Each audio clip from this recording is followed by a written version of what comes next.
द्रवहु सुदशरथ अजर बिहारी। जो मंगल करने वाले और अमंगल को दूर करने वाले हैं, वो दशरथ नंदन श्री राम हैं। वो मुझ पर अपनी कृपा करें। जय श्री राम। सद्भाव रामायण अयोध्या कांड अध्याय 23 सास बहू का समर्पण। लक्ष्मण जी दौड़ते सुमित्रा के पास गए, माँ के चरणों में सिर झुकाया, पर मन तो रघुनंदन राम सीता के पास है। अयोध्या में क्या हुआ है, इसका अभी सुमित्रा जी को पता नहीं है। वह पुत्र को गले लगाकर पूछती है, बेटा राम की सवारी का मंगल मुहूर्त कब है? मैं तो कब से पुष्पहार आरती आदि तैयार करके बैठी हूँ, क्या अभी समय नहीं हुआ है?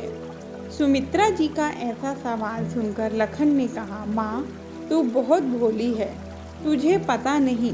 क्या बेटा, तो हृदय को मजबूत करके सुन ले।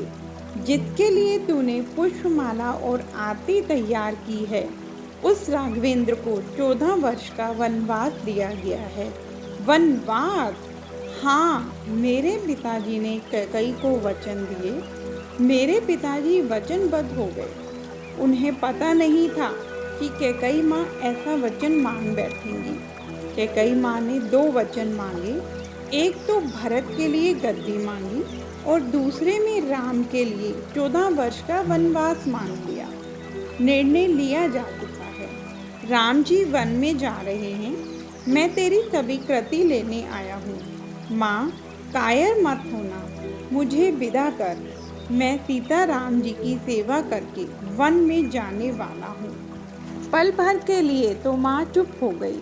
वनवास की बात ने हृदय पर प्रहार किया, पर बहुत समझदार बात।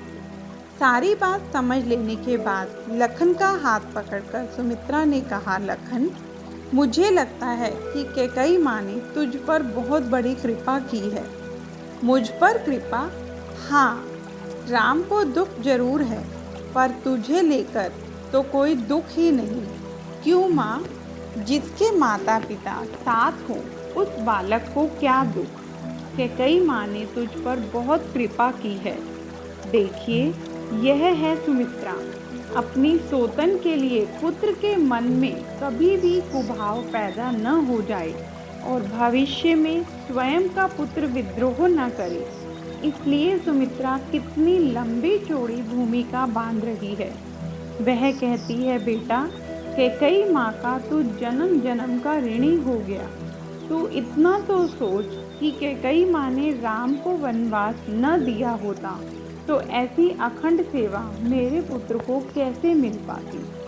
और गीतावली में तुलसीदास जी ने लिखा है कि जब 14 वर्ष के बाद लखन जी राम जी के साथ वापस आए और सुमित्रा के पैर छूने गए, तब सुमित्रा जी ने ऐसा कहा कि पहले कैकई माँ के पैर छूकर आ। कैकई के बारे में अपने पुत्र के मन में कोई कुभाव पैदा ना हो, इसलिए सुमित्रा जी कितना ध्यान रखती हैं। और सुमित्रा जी ने तो लखन को बहुत स्पष्ट कह दिया कि लखन, मेरा तो यह संपूर्ण मत है कि अवध तहाँ जहाँ राम निवास हो, जहाँ राम का निवास है वहीं अयोध्या है। और यदि राम और सीता वन में जाते हों तो अवध तुम्हारे काज कछु नाही, अवध में तेरा कोई काम नहीं। लखन, तू मुझे मिलने आया, यह बहुत अच्छा हुआ। बाकी तेरे सच्चे माता पिता तो सीता राम हैं। आज मैं तेरी माँ हूँ, पर क्या पिछले जन्म में भी तेरी माँ थी? मालूम नहीं माँ। और बेटा, आज मैं तेरी माँ हूँ, पर क्या अगले जन्म में मैं तेरी माँ रहूँगी? मालूम नहीं माँ। तो बस जन्म जन्म तक जो तेरे सच्चे माता पिता हैं, उनके चरणों की धूली हो जा। अनाथाश्रम में पोषित बालकों को कोई गोद लेता है।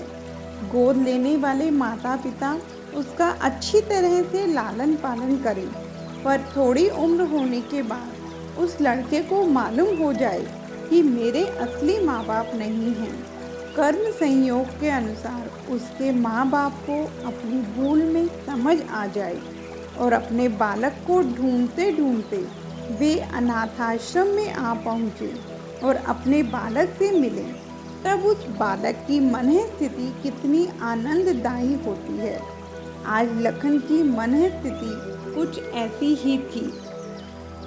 आखिर में पुत्र को विदा देते हुए सुमित्रा जी कहती हैं, तेरा मन कपट और छल छोड़कर राम चरणों में यदि लीन होगा तो मैं बहुत आनंदित होंगी। जा बेटा, तेरा मार्ग मंगलमय हो। और बेटा, माँ को ऐसा नहीं बोलना चाहिए, पर कदाचित जीवन में किसी प्रसंग पर कुर्बानी देनी पड़े तो देना और 14 वर्ष बाद अवध के रत्नों को सही सलामत वापस लाना। तुझे मेरा आशीर्वाद है। सुख से जा, हमें याद कर दुखी न होना।